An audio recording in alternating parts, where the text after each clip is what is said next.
বাংলার শিক্ষাক্ষেত্রে একের পর এক দুর্নীতি ও জটিলতার খবর সামনে আসছে। কোথাও নিয়োগ দুর্নীতি তো কোথাও আবার শিক্ষকের আকাল। সমস্যা শিকার পূর্ব বর্ধমানে জামালপুর ব্লকের বসন্তপুর জুনিয়র হাই স্কুলও। শিক্ষক সংকটে কার্যত বন্ধ হয়ে যাওয়ার উপক্রম এই বিদ্যালয়। তবে গ্রামের শিক্ষানুরাগী মানুষজন এবং 5 জন শিক্ষিত বেকার যুবক যুবতীর অক্লান্ত প্রচেষ্টায় এখনো টিকে আছে এই স্কুলের পঠন পাঠন।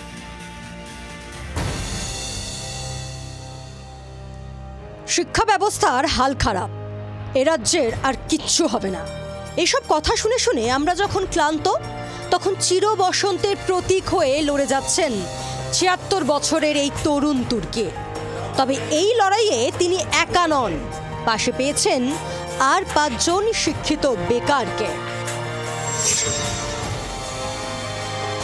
স্থানীয় অবসরপ্রাপ্ত শিক্ষক দ্বিজেন্দ্রনাথ ঘোষ স্কুলটি প্রতিষ্ঠার উদ্যোগ নিয়েছিলেন 2010 সালে।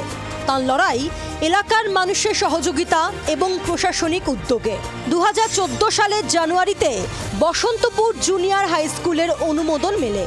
জমি বরাদ্দ থেকে শুরু করে স্কুল ঘর নির্মাণ, গেস্ট টিচার নিয়োগ করে শুরু হয় স্কুলের পথ চলা।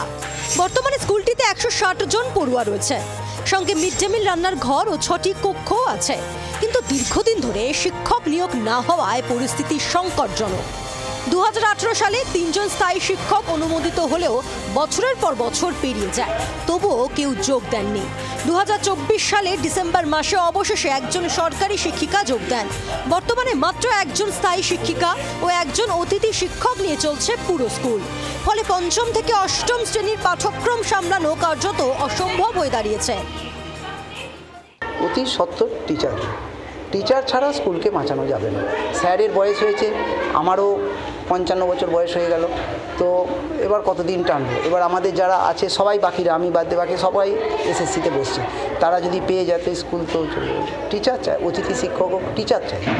এই অবস্থায় স্কুলে তালা পড়া আটকাতে এগিয়ে এসেছেন দ্বিজেন্দ্রনাথ ঘোষ নিজেই। তার সঙ্গে এলাকার 5 জন শিক্ষিত বেকার ছেলে মেয়ে। বিনা পারিশ্রমিকে তারা বছরের পর বছর পড়াচ্ছেন কেবলমাত্র ছাত্রছাত্রীদের ভবিষ্যতের কথা ভেবে। স্কুলতে মানে একজন তো পার্মানেন্ট টিচার পেয়েছি, আর 5 জন আছে বেকার ছেলে মেয়ে। আগে আরও ছিল, তারা বর্তমানে 2 জন মেয়ে ছিল, সবাই মাস্টার ডিগ্রি, তাদের বিয়ে হয়ে গেছে, তারা আর এখন আসতে পারছে না। আর কেনই বা আগে বলুন না, তারা কিছু তো পায় না এখানে, তাদের কোনো ভবিষ্যৎ নেই যে তারা ভবিষ্যতে কিছু পাবে, কিছু করবে, সেটাও নেই। এই বয়সেও স্কুলের প্রতিষ্ঠাতা দ্বিজেন ঘোষের নিঃস্বার্থ উদ্যোগকে কুর্নিশ জানাচ্ছেন গ্রামবাসীরা। সরকার যদি একটু 2-1টা যদি প্যারা টিচারও দিত, তাহলে একটা মাত্র মাস্টার। এবার যারা আসছে ধরুন 2 মেয়ে এসেছিল আগে, তাদের বিয়ে হয়ে গেছে, এখন একটা মেয়ে আসছে, তারও আর 2-1 বছরের মধ্যে হয়তো বিয়ে হয়ে যাবে। স্কুলটা যে এরপর কী করে চলবে, আর দ্বিজেনবাবু আছেন বলে এখনও চলছে। দ্বিজেনবাবু চলে যাওয়ার পর স্কুলটা রাখা যাবে কিনা আমাদের প্রচুর ভীতিতে আছি আমরা।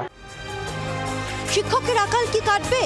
বাঁচানো যাবে এই স্কুলকে, নাকি নিয়োগ দুর্নীতির পাকে এই একদিন হারিয়ে যাবে এই সব শিক্ষা প্রতিষ্ঠান? চন্দন ঘোষের সঙ্গে পার্থ চৌধুরী রিপোর্ট, জি 24 ঘন্টা। বাংলার আওয়াজ, বাঙালির আবেগ, জি 24 ঘন্টা।